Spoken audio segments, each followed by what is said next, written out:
Ok, je pense qu'on va commencer. Vous êtes pas mal à être arrivés et puis les derniers prennent en cours de route. Merci beaucoup déjà d'être présent pour ce webinaire.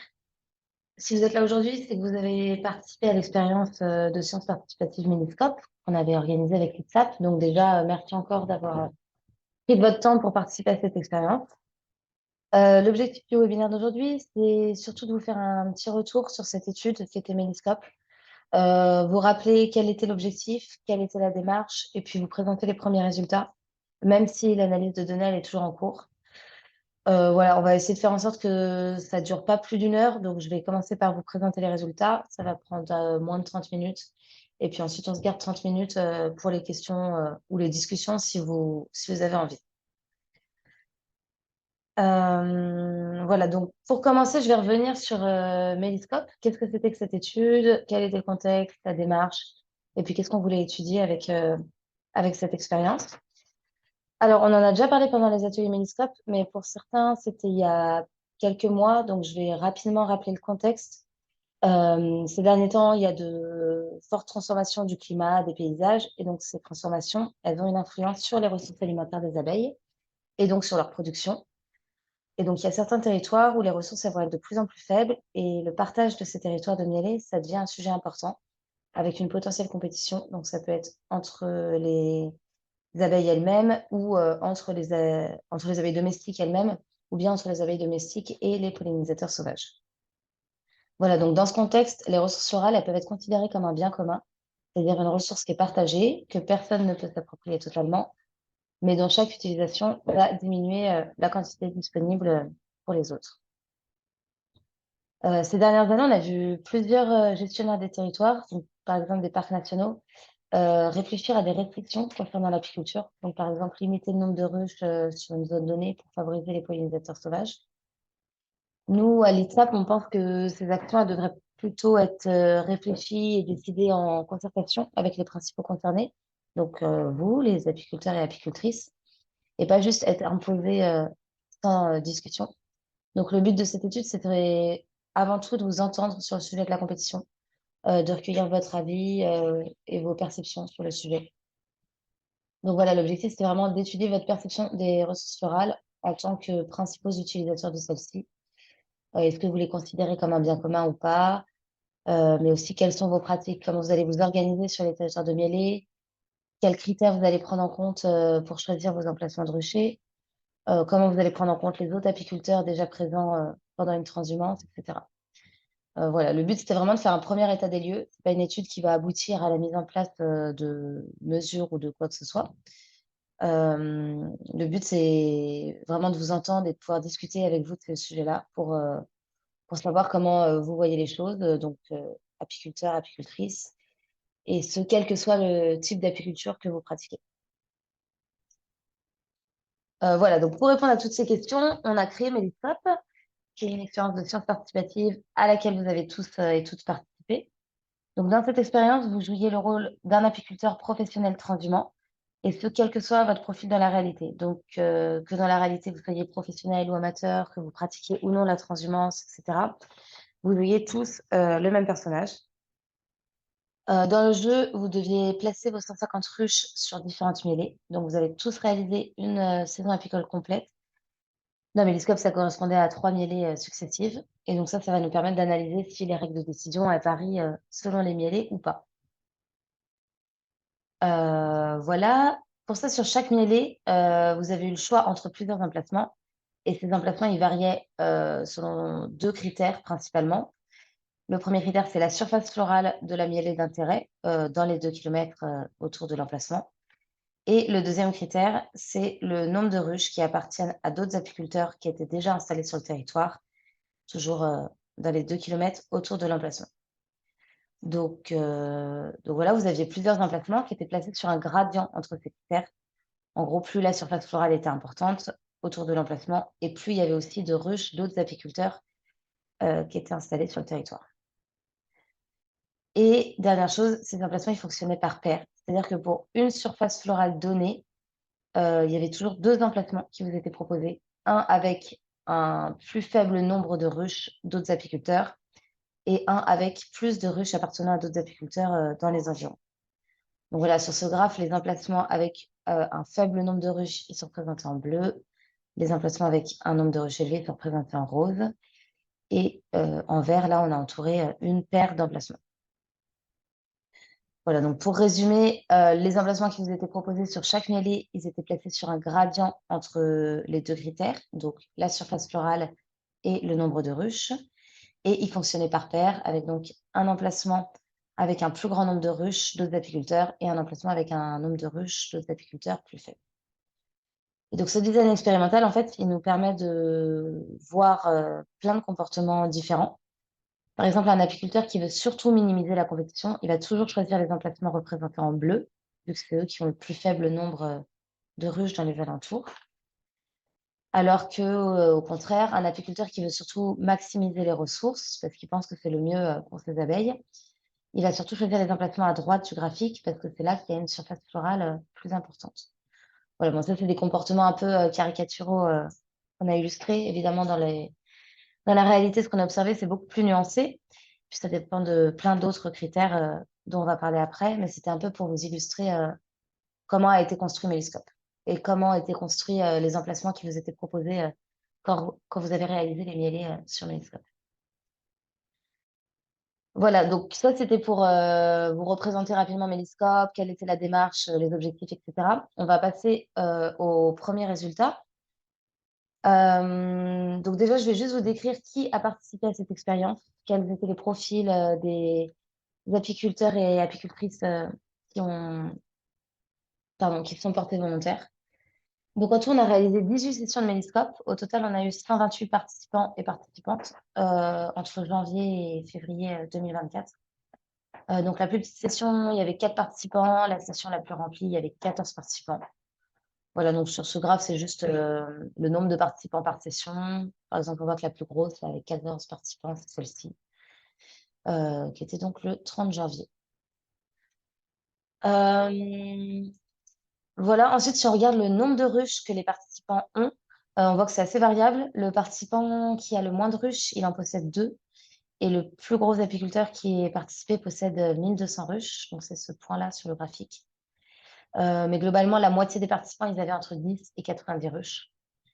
Donc, en gros, on a eu une majorité de participants qui étaient amateurs, donc avec moins de 50 ruches. On en a eu 82 au total des amateurs. On a eu 18 semi-professionnels, donc entre 50 et 150 ruches, et 28 professionnels avec plus de 150 ruches. Au niveau de l'expérience des participants, le participant le plus jeune, il vient tout juste de commencer l'apiculture, donc il a 0 année d'expérience. Et le plus ancien, il pratique l'apiculture depuis 60 ans. C'est ce point sur le graphique. Mais pour la moitié des participants, c'était entre 5 et 15 ans d'expérience de l'apiculture. On a eu des apiculteurs de toutes les régions qui ont participé à Méliscope. Donc, la région la plus représentée, c'est la Nouvelle-Aquitaine, avec 20 participants et participantes. Ensuite, on a l'Auvergne-Rhône-Alpes, avec 19 participants et participantes. Et la PACA, avec 17. Pour les régions les moins représentées, c'est la Corse et la Bretagne, avec 2 et 3 participants. On a eu plus d'apiculteurs qui ne pratiquent pas la transhumance qui ont participé. Donc, on en a eu 73 au total. Mais on a aussi eu 55 participants qui pratiquent la transhumance. Et pour finir, les participants, ils ont majoritairement déclaré posséder des abeilles de type Buckfast, puis des abeilles noires, des abeilles hybrides et des abeilles locales, sachant que chaque participant pouvait déclarer plusieurs races selon ce qu'il estime posséder. Voilà, donc ça c'était vraiment pour le profil des participants et des participantes de Méliscope. On va pouvoir voir quelques premiers résultats qui sont ressortis des analyses statistiques. Juste ces analyses stats, elles sont toujours en cours, donc les résultats que je vais vous présenter, ils vont être affinés et ils vont légèrement évoluer dans les semaines à venir. Alors déjà, première observation, c'est que pour l'ensemble des participants, quelle que soit la mêlée, vous avez plutôt eu tendance à choisir des emplacements avec un faible nombre de ruches dans les alentours. Donc, si on reprend le design expérimental théorique que j'ai présenté tout à l'heure, les emplacements en bleu, donc avec moins de ruches d'autres apiculteurs dans les alentours, ils ont davantage été choisis que les emplacements en rose. Ça, c'est le premier résultat de façon assez générale, sans faire de détails sur le mielé ou les types d'apiculture, etc. Ensuite, toujours de façon assez générale, on va rentrer dans le détail juste après, mais la quantité de fleurs autour d'un emplacement, elle jouait aussi sur la propension que vous avez eue à choisir cet emplacement ou non. Et l'importance de cette quantité de fleurs, c'était pas la même sur toutes les mielées. C'est-à-dire qu'il y a certaines mielées sur lesquelles les participants ont choisi le plus possible des emplacements avec d'importantes surfaces florales, alors qu'il y a des mielées où c'était moins important. La surface florale a moins joué dans le choix des participants. Et dernière observation assez générale, selon les mielés et la quantité de ressources, l'attention accordée au nombre de ruches d'autres apiculteurs n'était pas la même. Donc ça, c'est le point qu'on va approfondir tout de suite. Donc par exemple, sur les mielés de châtaignier, de montagne et de sarrasin, les apiculteurs qui ont participé, vous avez préférentiellement choisi des emplacements avec un faible nombre de ruches dans les alentours quand il y avait assez peu de fleurs sur les emplacements qu'on vous proposait. Donc là, par exemple, sur le graphique, on peut voir qu'à gauche, donc quand il y a assez peu de fleurs dans les alentours, vous avez choisi plutôt des emplacements avec peu de ruches. Là, sur cet axe, c'est la proportion d'emplacements avec beaucoup de ruches que vous avez choisi. Et donc, quand il y a assez peu de fleurs, on voit que la proportion, elle est d'environ 25%. Vous avez choisi en grande majorité des emplacements avec peu de ruches d'autres apiculteurs dans les alentours. Par contre, si on vous proposait des emplacements avec beaucoup de fleurs, là, c'est différent. L'attention portée à ce critère de nombre de ruches d'autres apiculteurs, elle était moins importante. Donc, on voit que là, quand on est sur la partie du graphique où il y a beaucoup de fleurs, la proportion d'emplacements avec beaucoup de ruches qui a été choisie, c'est d'environ 50%. Voilà, donc cette proportion a augmenté par rapport à quand il y avait peu de fleurs. Donc, en gros, ce qu'on peut déduire de ce graphique, qui est évidemment simplifié ici, c'est que vous avez fait très attention au nombre de ruches présentes sur le territoire quand il y avait assez peu de ressources, mais quand la ressource était importante, le nombre de ruches sur le territoire, c'était moins pris en compte. Donc ce comportement, en fait, ce qu'il suggère, c'est que ces flores, donc châtaignier, montagne et sarrasin, elles sont considérées comme des biens communs, donc de façon consciente ou non. En gros, les apiculteurs qui ont participé ont tenté de les partager au mieux possible, donc en faisant plus attention au nombre de ruches quand il y avait peu de ressources, et donc que la ressource pouvait être considérée comme limitante. Par contre, quand la ressource était abondante, l'attention au nombre de ruches était beaucoup moins importante. Voilà, donc ça c'était pour le châtaignier, la montagne et le sarrasin. On a eu des comportements différents sur d'autres mêlées. Par exemple, on peut parler de bruyère, lavande, tournesol et colza. Sur ces mêlées, vous avez plutôt choisi des emplacements avec un faible nombre de ruches dans les alentours. Donc la proportion d'emplacements avec beaucoup de ruches dans les alentours qui ont été choisis, c'est entre 25 et 50%. Mais par contre, cette fois, on ne voit pas de lien avec la quantité de fleurs. Donc en gros, quelle que soit la quantité de ressources, ça n'a pas vraiment influé sur le comportement des participants. Vous avez globalement choisi des emplacements avec peu de ruches, mais vous avez eu le même comportement qui est peu ou beaucoup de fleurs. Donc là, les explications, elles sont à chercher plutôt dans les particularités de chaque mêlée. Mais par exemple, pour la lavande, on a beaucoup entendu qu'elle est perçue comme illimitée, en fait, que si ça miel, qu'il y en aura pour tout le monde, et ce, quel que soit le nombre de ruches sur le territoire. Donc ça explique en fait que la quantité de ressources autour des emplacements pour la lavande, elle n'est pas vraiment été prise en compte. Voilà, que vous n'avez pas fait plus ou moins attention à la quantité de ruches selon cette ressource florale. Voilà, bon, je vais m'arrêter là pour les résultats stats parce que, comme je l'ai dit, l'étude, elle est encore en cours. Donc, le but, c'était vraiment juste de vous montrer les premiers résultats et puis aussi de vous expliquer ce qu'on cherche globalement. Pardon. Mais sinon, à la suite des sessions de jeu Méscope, il y avait aussi, pour chaque session, une discussion d'environ 3/4 d'heure avec les participants et participantes. Donc, le but de cette discussion, c'était vraiment de recueillir vos retours, vos avis sur le jeu et puis de vous interroger sur vos pratiques apicoles dans la réalité. Voilà, donc ça, c'est juste un nuage de mots qui représente les termes qui sont le plus ressortis de ces discussions. Globalement, ces discussions, elles ont été assez riches, elles ont été enregistrées et elles feront l'objet d'une analyse à part entière. Mais le but, c'était vraiment de capter des éléments qui n'ont pas été modélisés dans le jeu Donc il y a beaucoup de choses qui sont sorties de ces discussions et ça amène des éléments qui sont bien sûr, bien plus complexes que la simulation qui était permise, par le jeu, qui présente évidemment des limites. Donc les discussions déjà, elles ont permis de revenir sur certains points du jeu et d'expliquer certaines décisions. Par exemple, selon les pratiques et les objectifs, il y a des apiculteurs qui ont fait très attention aux milieux semi-naturels quand ils ont choisi, leurs emplacements dans Mélescope, alors que, sur, d'autres contextes, il y en a qui ont cherché à éviter ces milieux semi-naturels, par exemple pour faire des miels monofloraux. Dans le jeu, vous aviez également accès à la météo avant les mielés. Donc il y a certains participants qui ont pris en compte la météo, de façon, diverse, selon le contexte. Ensuite, ces discussions, elles ont permis d'aborder des points qui n'étaient pas modélisés dans le jeu, mais qui sont particulièrement importants dans la réalité. Par exemple, il y a beaucoup d'apiculteurs qui nous ont parlé de l'importance du lien avec les agriculteurs. Donc ça peut être pour trouver des emplacements, ça peut aussi être, pour s'assurer des pratiques agricoles, sur le territoire. Il y a beaucoup de participants qui ont aussi parlé de la peur des vols, donc de la sensibilité du partage d'informations, concernant les emplacements, des ruchers. Voilà, bon, il y a d'autres points évidemment qui ont été abordés et juste de façon générale, ces discussions, ça dépendait beaucoup du profil de l'apiculteur parce qu'évidemment les professionnels, ils n'ont pas les mêmes objectifs, les mêmes moyens, puis les mêmes, pratiques que les amateurs. Pareil pour les apiculteurs qui transhument et ceux qui sont sédentaires, et cetera. Il y a une grande partie des apiculteurs qui ont participé à Mélescope qui ont quand même témoigné de leur volonté de s'éloigner des ruchers, qui étaient déjà présents sur un territoire quand ils positionnent leurs propres ruches.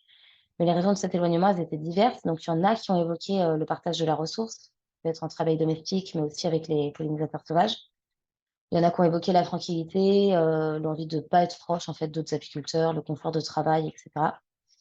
Mais les raisons qui ont le plus été, citées, c'est évidemment les raisons d'ordre sanitaire, notamment par rapport à Varroa. Voilà, après la grande majorité des participants, vous avez déploré, que vous n'aviez pas accès à ces informations dans la réalité, donc la surface florale et le nombre de ruches d'un territoire. Dans Mélescope, c'est donné de façon, très explicite. Dans la réalité, c'est pas aussi simple, même si, il y en a plusieurs qui nous ont dit que ça pourrait être utile pour choisir, les emplacements. Pour connaître la surface florale autour d'un emplacement, il y a Bee Gees, donc l'outil que l'ITSAP a développé, qui a été cité pas mal de fois, qui a l'air d'être utile à pas mal d'entre vous. Et pour connaître le nombre de ruches qui appartiennent à d'autres apiculteurs sur le territoire, ce qui a été cité, c'est d'explorer son environnement, de bien connaître les autres apiculteurs du territoire. Voilà, c'est le moyen les plus simples, mais après ça permet pas d'avoir des informations, aussi précises que dans Mélescope, évidemment. Voilà, après il y a une bonne partie des participants qui ont quand même déclaré que l'éloignement des autruchers n'était pas la priorité absolue, c'est pas un critère qui jouait, mais que trouver des bons emplacements, c'était déjà assez compliqué, pour, d'autres critères, notamment des raisons un peu logistiques, ça va être l'accessibilité de l'emplacement, la distance, le temps de trajet et cetera. Et il y en a beaucoup d'entre vous, pour terminer, qui ont aussi exprimé le souhait d'avoir davantage d'informations et de références, solides sur l'impact que peut avoir le nombre de ruches sur un territoire. Donc que ce soit sur la production de miel, sur la compétition, sur l'accès aux ressources pour les pollinisateurs sauvages et cetera. C'est quelque chose sur lequel il y a pas mal d'études ces dernières années, mais on manque encore, ouais, de références, et d'informations, sur ces choses-là. Voilà, donc pour conclure rapidement, ces dernières années, donc il y a de plus en plus d'études sur la compétition, surtout entre abeilles domestiques et abeilles sauvages, mais aussi entre abeilles domestiques elles-mêmes. Cette expérience Mélescope, ce qu'elle prouve, c'est qu'il y a des règles explicites qui existent entre les apiculteurs et les apicultrices et que le nombre de ruches d'un territoire et donc la potentielle, compétition sont prises en compte dans certains contextes. Voilà, juste, je me répète, mais ce que je vous ai présenté aujourd'hui, c'était un premier jet des résultats. Les analyses stats et les analyses des discussions qu'on a eues à la fin des ateliers, elles vont continuer et ces résultats, ils vont être, affinés et un peu plus détaillés. Voilà, c'est tout pour ma part. Merci, encore une fois d'avoir participé à Mélescope. Merci d'avoir suivi, le webinaire aujourd'hui. Maintenant, si vous avez des questions, on est à votre disposition pour y répondre. Donc n'hésitez pas, vous pouvez, les poser soit dans le chat, soit, dans l'outil QR, de Zoom. N'hésitez pas non plus à nous dire ce que vous avez pensé de l'expérience, de ces premiers résultats. Est-ce que vous vous retrouvez dans ces analyses ou pas? Euh, voilà. Et puis, est-ce que vous la ressentez, vous, cette raréfaction des ressources? Est-ce que vous essayez de vous y adapter? De quelle façon, etc. Voilà, je vous laisse la parole. Peut-être, merci beaucoup Chloé pour cette présentation. Peut-être pour lancer les questions, je vais formuler celles qui sont présentes dans QR. Il y a Michel Péchineau qui fait remarquer hein, que il y a des critères qui sont pris en compte dans le choix des emplacements qui ne sont pas dans Méliscope. Donc voilà, notamment liés bah, au pouvoir qu'ont les propriétaires fonciers hein, d'accepter ou pas les ruchers et aussi sans doute l'accessibilité pardon, des emplacements ou d'autres critères.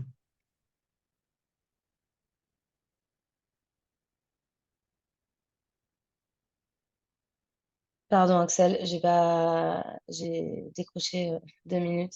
Est-ce qu'il faut... Non, mais je pense que c'est quelque chose que tu as bien souligné en fait dans ta conclusion. Peut-être Michel Péchineau, après il pourra compléter s'il veut, mais il indique que Méliscope a cette limite qu'il y a Hmm. des critères qui sont pris en compte par les apiculteurs dans le choix des emplacements qui ne sont pas dans Méliscope. En fait, Ouais, c'est la force et c'est la limite de ce genre de jeu. Dire la force, c'est qu'on simplifie les choses pour étudier un seul critère, le critère, deux critères surface florale et charge en ruche des environs. Mais par contre, on a fait le choix de neutraliser les autres critères. Donc, c'est la force, c'est que ça nous permet d'étudier les critères qui nous intéressaient, mais c'est aussi sa grande limite, c'est que, évidemment, quand vous choisissez dans la réalité vos emplacements, vous prenez en compte bien d'autres critères. hmm, hmm. Oui, cette simplification, elle était obligatoire de par le jeu sérieux qui nous... Enfin, on ne peut pas tout modéliser, ça deviendrait très, très compliqué et ça ferait des ateliers très, très longs.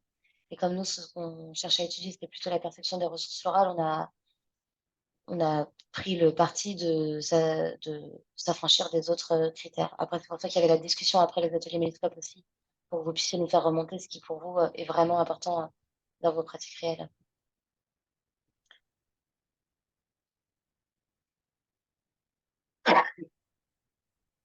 Question Ah, de l'ENAIC mm, qui indique, je ne sais pas si tu la vois, que ouais, il se pose la question des différences de ces règles que tu évoques comme implicites. Hein. C'est vrai que voilà, c'est des règles finalement de comportement, de courtoisie et de savoir-vivre entre apiculteurs.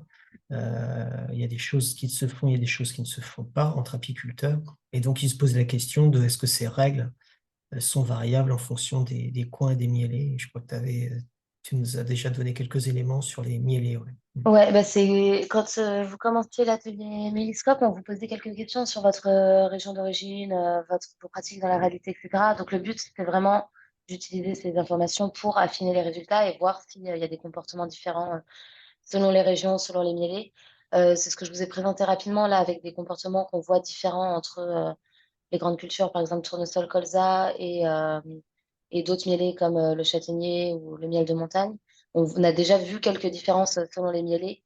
Après, on va pousser un peu plus les analyses là pour voir si, par exemple, la région influe sur le comportement que vous avez eu dans Méliscope ou pas. Enfin, c'est vraiment tout l'objectif, oui, voilà, de voir si les règles varient selon différents critères. Pour l'instant, on s'est surtout penché sur la question des mielés, mais effectivement, il y a d'autres trucs comme la région ou l'expérience de l'apiculture qu'on Ah, ou va approfondir. au profil de l'apiculteur ou apicultrice qui a répondu à Méliscope, effectivement, qui pourrait aussi jouer sur la réponse.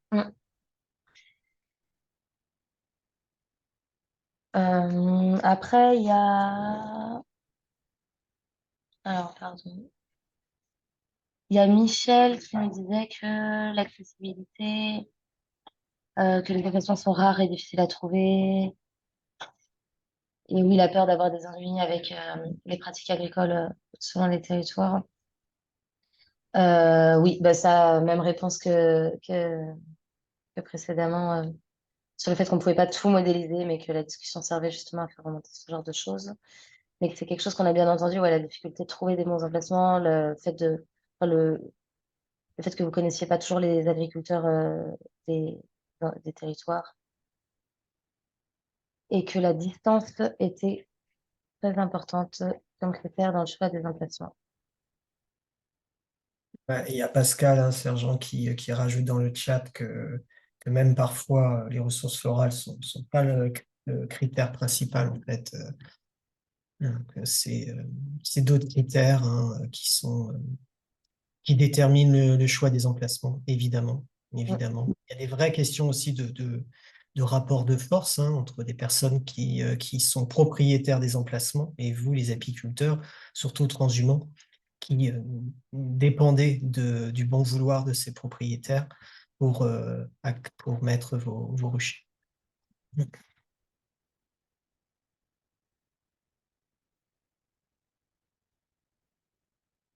Gérard Chaumont qui rajoute que pour lui, il y a une évolution dans le temps, enfin je le comprends comme ça, que la déontologie est en train de disparaître ou de s'amenuire. De plus en plus, on constate des installations sans se soucier des voisins ou du nombre de ruches, notamment sur la luzerne. Alors, c'était un petit peu la question qu'on se posait, hein, c'est en fonction des mielés, comme l'a expliqué Chloé. Notre hypothèse, c'était qu'en fonction des mielés, il y ait des règles implicites, pour reprendre le terme, qui soient un peu différentes. Et donc, c'est ce que Méliscope a l'air de confirmer, euh, qu'il y a des comportements qui peuvent être différents parce que les apiculteurs considèrent aussi la ressource comme différente. Mais il y a des vraies tensions, hein, comme dit Gérard, sur certaines mielées qui sont réputées comme très abondantes, comme la luzerne, voilà, dans le sud de la lavande ou le sapin aussi dans le Grand Est.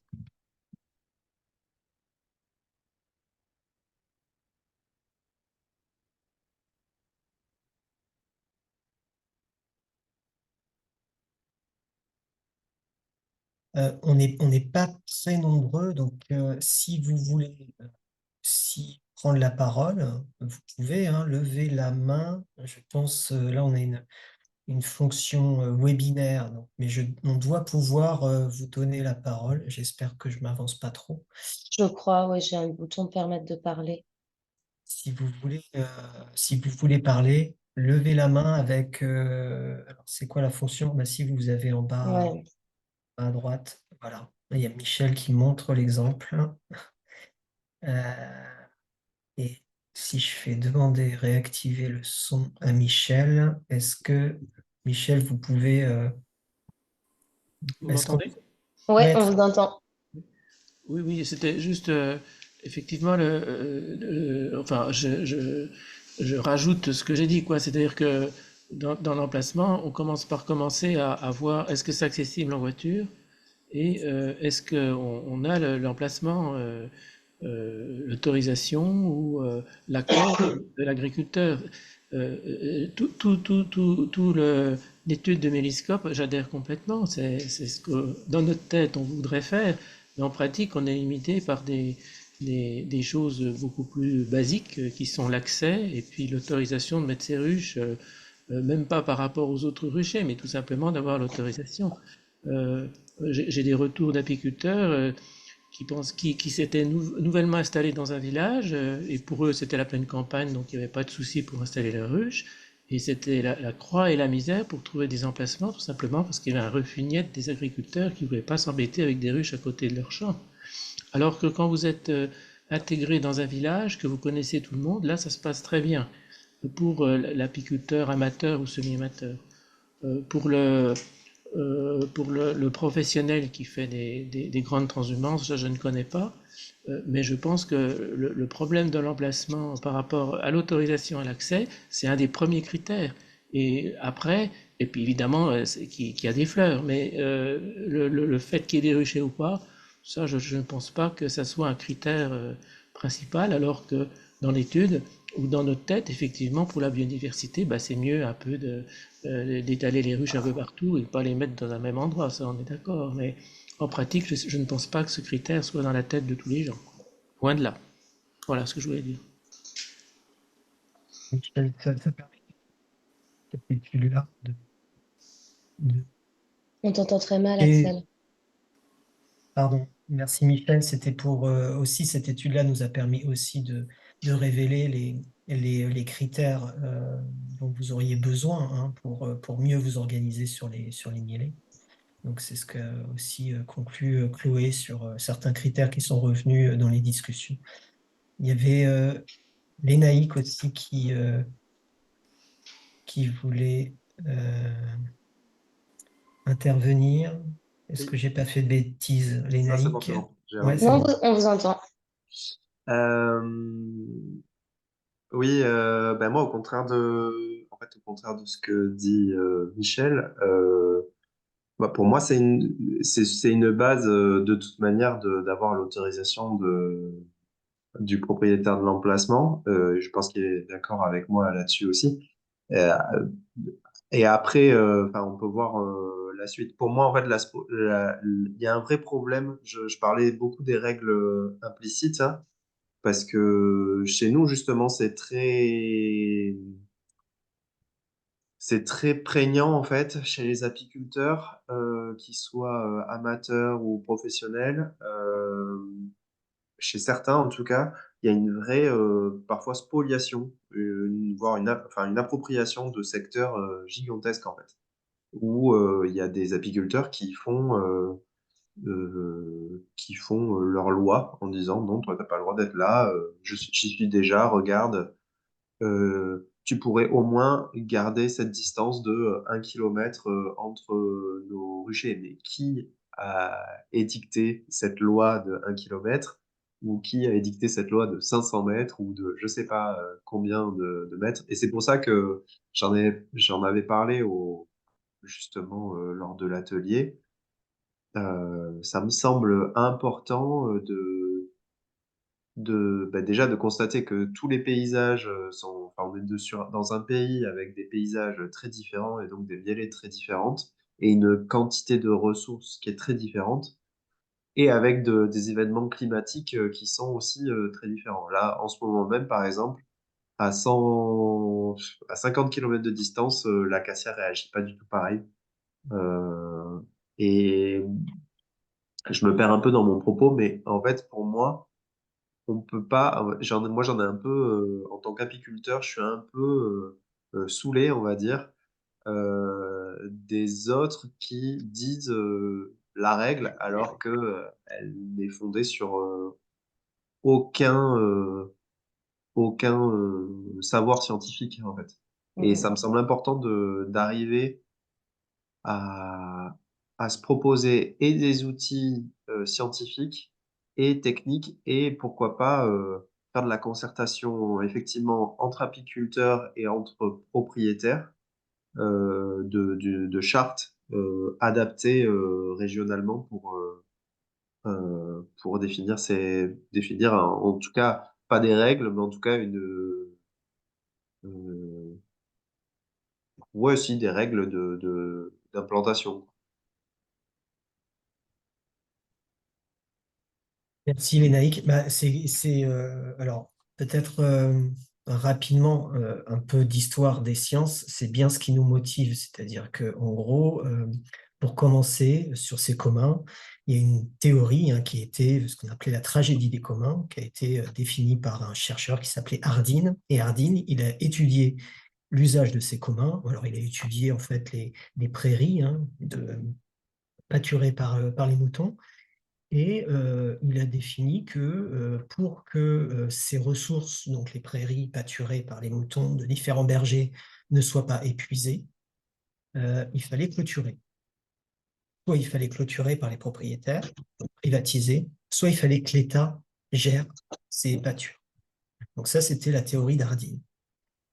Elinor Ostrom, qui est une chercheuse qui a eu le prix Nobel dans les années 80, la première chercheuse qui a eu le prix Nobel de l'économie, a, elle, démontré que dans plein de cas différents, dans plein de cas, sur des pêcheries, sur aussi des pâtures, on pouvait très bien avoir une organisation qui permet un non-épuisement des ressources, comme les pâtures, comme la pêche, comme les forêts, parce que les bénéficiaires, donc ceux qui prélèvent ces ressources, s'organisent et donc ne privatisent pas. Exactement, quand on dit il y a des apiculteurs qui commencent à faire leur loi et essayer de virer les autres, c'est typiquement Hardin, c'est-à-dire on essaye de privatiser.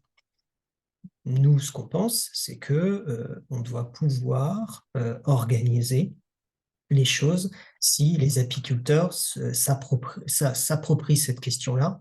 Et voilà, c'est une hypothèse, mais en tout cas, Elinor Ostrom l'a démontré dans différents cas que ça pouvait être même, elle a même démontré que c'était même plus gagnant pour les ressources. C'est-à-dire qu'on avait sans doute, on avait moins de risques d'épuisement quand les acteurs s'organisaient que quand on privatisait ou quand c'est l'État qui légiférait. Donc c'est voilà, c'est ce qui serait bien de tenter de faire en apiculture, je pense. Il y a Pascal qui lève la main. Il y a aussi juste plusieurs questions dans le chat. Alors, juste pour répondre à Gérard qui demande est-ce que Meliscope permet de faire une différence d'attitude ou de comportement dans les zones protégées, parcs nationaux, réserves, etc. Non, c'est pas un truc qui a été. On n'a pas intégré de différence entre des zones non protégées et des zones protégées dans Meliscope. Fallait faire des choix et c'est pas quelque chose qu'on a choisi d'étudier. Euh, Après, il y a Valérie. Je sais pas si tu veux répondre, Axel, la question de Valérie dans le chat.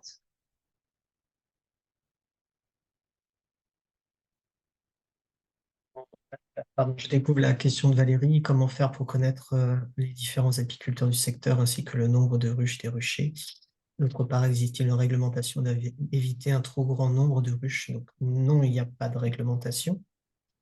C'est bien, voilà, c'est aussi ce qui nous motive dans ce genre d'études, c'est que malgré le fait qu'il n'y ait pas de réglementation, qu'il n'y ait pas de formalisme, on pense que les apiculteurs, quand même, ont ces règles de savoir-vivre dans certaines situations. Alors, on voit bien avec le témoignage de Ménéic, c'est pas tout le temps le cas, mais voilà, Méliscope montre quand même que dans certaines mielées, il y a ces comportements qui peuvent après ne pas s'exprimer parce qu'il y a d'autres critères dans les choix des emplacements, on en a parlé. Alors après, comment faire pour connaître les différents apiculteurs? Alors, on a, si ça vous intéresse, il y a une thèse qui s'est soutenue il n'y a pas très longtemps, de Léo Mouillard-Lample dans les Cévennes. Donc lui, il a étudié principalement le partage des ressources florales dans les Cévennes. Et donc, il a fait aussi un jeu sérieux. C'est pas Méliscope, c'est un autre jeu qui a cette puissance de pouvoir faire jouer plusieurs joueurs en même temps et voir les interactions entre les joueurs, ce que ne permet pas Méliscope. Et ce jeu a permis de démontrer qu'il y a des apiculteurs qui étaient prêts à tenter l'organisation sur certains territoires. Sauf que ça pose la question du tiers de confiance, c'est-à-dire que les apiculteurs disent OK, nous on serait peut-être prêts à nous organiser ou en tout cas à tester les choses sur une zone pilote. Par contre, la donnée des emplacements et la charge en ruche, ce sont des données sensibles. Et donc, on ne va pas donner ce genre d'informations à n'importe qui. Donc, c'est le tiers de confiance. Donc, il faut aussi définir le tiers de confiance auquel les apiculteurs peuvent transmettre ces données-là. C'est un peu aussi la difficulté. Donc, ça pose la question de la structuration d'apiculture aussi sur les territoires. Voilà, donc bon, dans les Cévennes, il y a l'ADA est souvent ressorti comme un tiers de confiance possible, donc l'association de développement apicole régional. Dans d'autres régions, ça peut être des syndicats, ça peut être... Il y a Pascal, lui, qui lève la main. Je pense que vous pouvez parler, Pascal. Vous m'entendez? Oui. Ouais, on vous entend.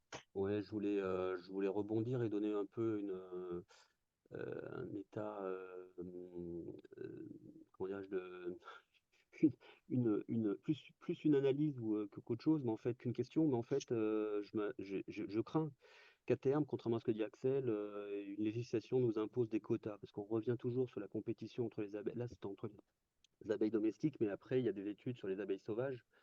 Et donc, j'ai aussi participé à des webinars sur les Cévennes, justement, où ils nous ont proposé une étude complémentaire à celle de la Côte Bleue, hein, de Marseille, où il y avait des compétitions entre les abeilles sauvages et les abeilles domestiques. Et ce qui nous pend au nez, je vais vous dire, c'est pas compliqué, ça va être des quotas.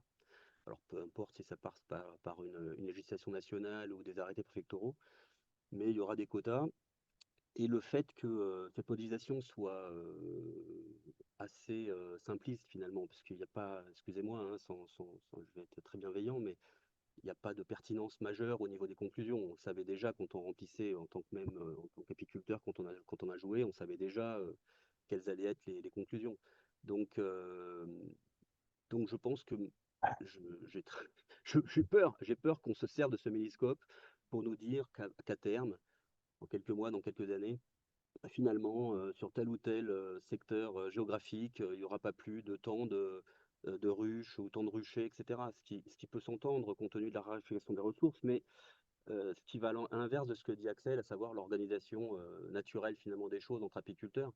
Je pense que ça va nous être imposé et je ne voudrais pas non plus que l'ITSAP, par exemple, participe grâce ou à cause du mélescope à des informations qui pourraient dire bah, les apiculteurs ne s'organisant pas, on va imposer des normes, en sachant qu'effectivement il y a de l'incivilité glisse partout, y compris en apiculture, et qu'il n'y a pas de raison finalement que ça échappe aussi à notre profession ou notre passion, et qu'il y a des gens qui font n'importe quoi. Mais c'est pas parce qu'il y a des gens qui font n'importe quoi qu'il faut forcément imposer aux autres un carcan finalement. Et c'est malheureusement ce qui se dessine, en tout cas ce que je crois se voir dessiner. Mais bon, c'est personnel. Ouais, ouais, bien sûr, Pascal, bah, c'est exactement on a la même inquiétude, hein. C'est-à-dire que, en fait, on est loin d'être les seuls à travailler sur ce sujet-là. Et quand vous regardez la littérature scientifique, on n'a pas voulu vous embêter trop avec ça, mais il y a énormément de publications qui sortent, publications scientifiques qui sortent et qui vont conclure à une compétition entre abeilles, surtout entre abeilles domestiques et entre abeilles sauvages. Donc, effectivement, il y a déjà des restrictions. C'est déjà en cours sur des parcs, sur des réserves naturelles, dans des villes, dans les forêts domaniales. Il y a une grosse crise actuellement en Grand Est sur les forêts domaniales, notamment en milieu de sapins.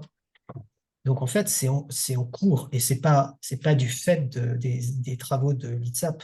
En fait, c'est tout ce front de connaissances qui est là et qui est un peu un rouleau compresseur et qui appuie certaines règles.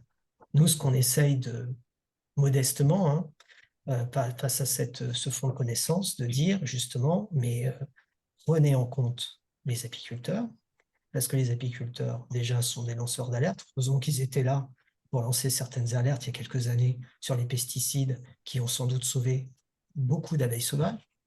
Déjà, ça, c'est une chose. Ils sont sur les territoires. Donc, c'est des lanceurs d'alerte qui sont sur les territoires et qui peuvent être des défenseurs de la pollinisation. Et en plus, peut-être qu'ils ont des règles finalement. Vous considérez qu'il n'y a pas de règles parce que voilà, c'est l'Ouest, vous considérez que c'est le Western, parce que la filière n'est pas structurée, mais peut-être qu'il y a des règles et que non seulement peut-être qu'il y a des règles implicites, mais qu'ils sont peut-être prêts aussi à s'organiser entre eux et à participer à la mise en place d'initiatives sur le territoire. Donc voilà, donc nous, c'est notre propos. Et un autre propos, c'est de dire attention aux règles qui sont génériques, c'est-à-dire une règle doit s'appliquer partout, tout le temps, quelle que soit la ressource. C'est exactement ce qu'on voit avec l'ONF, c'est-à-dire qu'ils considèrent qu'il faut tant de ruches, quelle que soit la ressource, quelle que soit, c'est complètement idiot et c'est contraire évidemment aux connaissances scientifiques. Ça dépend évidemment de la ressource. Donc c'est alors oui, c'est super compliqué, on est bien d'accord, et que peut-être il y a dans certaines zones comme on a l'habitude de faire, hein, quand on gouverne les territoires, on aime bien des règles qui tombent du haut et qui s'appliquent partout, tout le temps. Voilà, c'est un peu la politique est un peu faite comme ça, mais ouais, on a espoir que on puisse aussi trouver d'autres solutions si la filière aussi s'approprie les choses et autour de la table quand les mesures sont prises. C'est pas gagné, mais c'est la voie voilà, qui est tentée, quoi. Et c'est absolument pas les travaux de l'ITSAP voilà, c'est un front de connaissances qui est là et ça a d'ailleurs débuté il y a déjà quelques années, hein, quand vous regardez les législations qui tombent dans les parcs ou dans les réserves naturelles, quoi. Ok.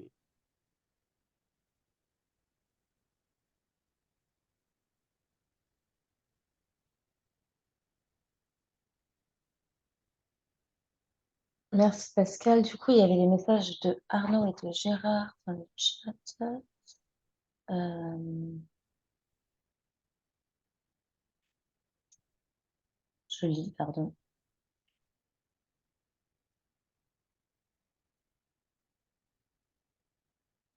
Ouais, donc il y a Arnaud qui nous dit que la communication entre collègues apiculteurs aide beaucoup. C'est bien d'essayer de se rencontrer, etc. Progresser, travailler ensemble. Il n'y a pas vraiment de questions, mais ouais, c'est quelque chose qui est pas mal ressorti pendant les discussions, ce lien entre apiculteurs qui aide à s'organiser aussi. Euh,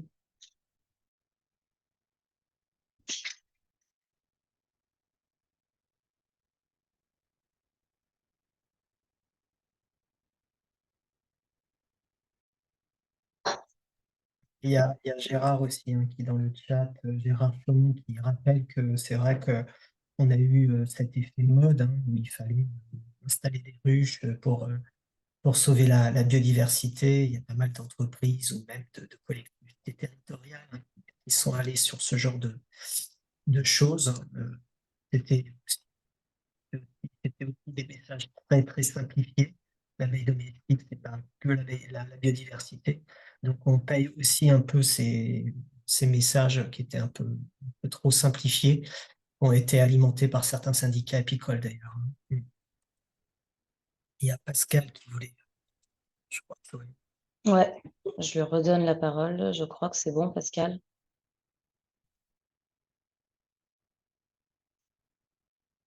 Oui, non, mais c'est pas un débat. Donc, je voulais juste dire que je fais de l'apiculture urbaine en entreprise et qu'au-delà de ça, j'ai aussi des ruchers en milieu rural, en lisière de forêt, etc. Et j'aimerais bien que ce soit les ADA ou l'ITSAP. Pardon, Pascal, parlez un peu fort. Oui, Je crois qu'on vous entend pas très bien. non, je disais que c'était pas un débat et que je voulais pas lancer le débat, mais par contre, je suis pas certain que les études qui sont faites qui démontrent, ou qui démontreraient, je parle au conditionnel, qu'il y ait une compétition entre les abeilles sauvages et les abeilles domestiques, soient pas à charge au niveau des protocoles. Hein, quand on sait que par exemple la côte bleue s'est fait au printemps sur le romarin, qu'une année sur quatre, il n'y a pas de romarin, et qu'on tombe sur une de ces 3 années où il n'y a pas de romarin, on peut aussi remettre en cause les protocoles et que je suis embêté que l'ITSAP ou que les INRA, pas les INRA, excusez-moi, les ADA, ne puissent pas faire d'études, j'allais dire, à décharge, mais en tout cas d'études déjà, et puis on verrait les conclusions après. Tout simplement parce que quand on a des ruchers en milieu rural, et même en milieu urbain, c'est mon cas, on s'aperçoit que l'intérieur d'une ruche, quand vous ouvrez un toit, c'est un vivier de biodiversité. Entre les geckos, entre les pince-oreilles, entre les fourmis, vous avez des lézards aussi qui sont sous les palettes. Vous avez des guépiers dans le sol, enfin dans les airs, excusez-moi. Vous avez enfin bref, c'est une liste à la Prévert de biodiversité à l'intérieur du rucher, mais même à l'intérieur du ruche ou sous la ruche. Et venir nous expliquer que sur cette liste à la Prévert, il manque des osmies, je dirais, bah, ça reste à démontrer parce que moi, des osmies et des abeilles sauvages, j'en vois aussi sur les fleurs qui sont dans mon rucher. Donc c'est vraiment contre-intuitif. et que que ces études s'enchaînent, s'enfilent comme des perles, comme ça, et que personne réagisse. Enfin, je parle des défenseurs de l'apiculture, enfin, donc, par exemple l'ITSAP, mais encore une fois, je pense aux ADA aussi, et je me répète, je suis quand même un peu estomaqué. Et donc, et vous faites la promotion du fait qu'il y a une compétition. La compétition, dans la nature, nature et compétition sont des homonymes. C'est-à-dire que, ou des synonymes plus exactement, c'est-à-dire que c'est la pierre angulaire du darwinisme. Donc qu'il y ait des compétitions, que la nature soit un monde impitoyable, c'est évident, mais venir nous expliquer que les abeilles domestiques, les abeilles à miel, prennent toutes les ressources de toutes les autres abeilles, euh, c'est, euh, c'est, pour moi, c'est pas démontré. Maintenant, si vous prenez ça comme argent comptant et que, vous savez, il y a eu plein d'études qui ont été contredites. Je parle pas forcément des abeilles, hein, je parle dans l'histoire de la science, des choses où on nous disait ça c'est acquis, et puis finalement ça a été contredit après. Donc je pense qu'il est important qu'aujourd'hui on puisse défendre l'apiculture traditionnelle quand elle est raisonnable, hein. J'ai entendu tout à l'heure qu'il y avait 1200 ruches et un apiculteur très bien, hein. En Espagne, on peut aller jusqu'à 3000 ruches, hein, ou 3000 ou 4000 ruches, j'ai entendu. Très bien, je pense qu'après, il faut être raisonnable. Mais quand on a des ruchers qui font 30 ou 40 ruches, allez, peut-être 25 ruches, je pense pas que ça porte atteinte à la biodiversité. Voilà ce que je crois.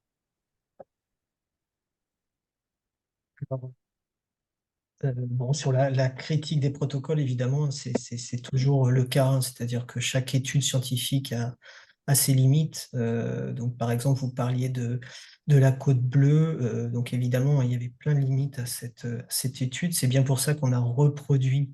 Je vais mettre dans le chat un webinaire là, qu'on avait fait sur les Cévennes. On a reproduit le même protocole dans les Cévennes et en fait, on démontre que on n'a pas forcément les mêmes résultats en fonction de la quantité des ressources, en fait. C'est ce que je disais tout à l'heure. C'est-à-dire qu'il ne faut pas essayer de sortir du contexte d'un territoire donné et une ressource donnée. En fait, il faut étudier au cas par cas les situations. Par contre, il ne faut pas non plus que la filière se réfugie dans une situation de déni. Voilà, oui, les sciences évoluent, oui, mais force est de constater que c'est bien qu'on s'interpelle, voilà, sur des connaissances qui sont de plus en plus nombreuses. Donc, on connaît la situation du déni. Voilà, on l'a beaucoup étudié sur les néonicotinoïdes parce que des filières, par exemple, agricoles, végétales, se sont clairement mis dans cette situation du déni et ont commencé à dire cette étude-là n'est pas valable. Et puis, voilà. Puis quand il y avait deux études, la deuxième étude, elle n'était pas valable non plus. Et puis la 10e étude, elle n'était pas valable non plus. Puis la 50e étude, et puis la 100e étude, et la 200e étude, elle n'était pas valable non plus. Voilà. Donc, ça, c'est une situation où après, on est clairement dans le déni. Donc, il faut faire attention. Il faut être à l'écoute, il faut défendre l'apiculture, sur les territoires parce que c'est vraiment un bouc émissaire dans cette histoire-là aussi. Oui, il y a, la compétition fait partie de la coévolution, mais il ne faut pas non plus se fermer les yeux. Et d'ailleurs, vous finissez votre intervention par le fait que il y en a qui ont 2000 ruches, voilà, ou 1200 ruches, c'est pas raisonnable, et d'autres, voilà. Donc on a tous des jugements de valeur sur finalement qui met la pression sur les autres. Donc ça veut dire que c'est quand même bien à la filière apicole de s'approprier ça et de ne pas se réfugier dans le déni qui serait contre-productif aussi. Il est presque 11 heures, donc je pense qu'on va pas tarder. Juste une question de Gérard, peut-être pour finir, qui nous demande la suite ou le prolongement que l'on pense donner à Méliscope.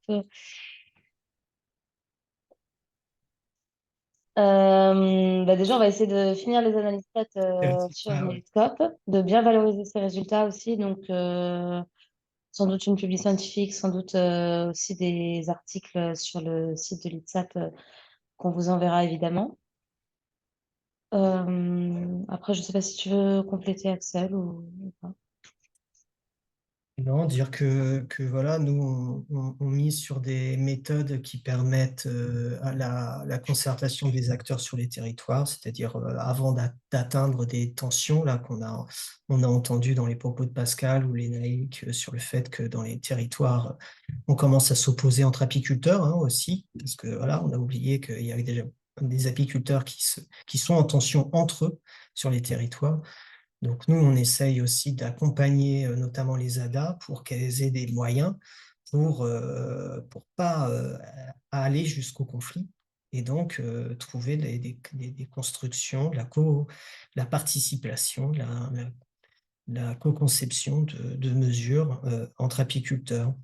Donc c'est un peu le pari, comme ça a été bien rappelé, c'est pas gagné, c'est pas simple parce que des fois le réflexe c'est de légiférer, mais on pense que l'apiculture voilà, peut aussi s'en sortir par le haut si elle se prend en main et qu'elle se réfugie pas dans le déni pour me répéter par rapport aux propos qui ont été tenus. Donc voilà, et donc l'idée c'est de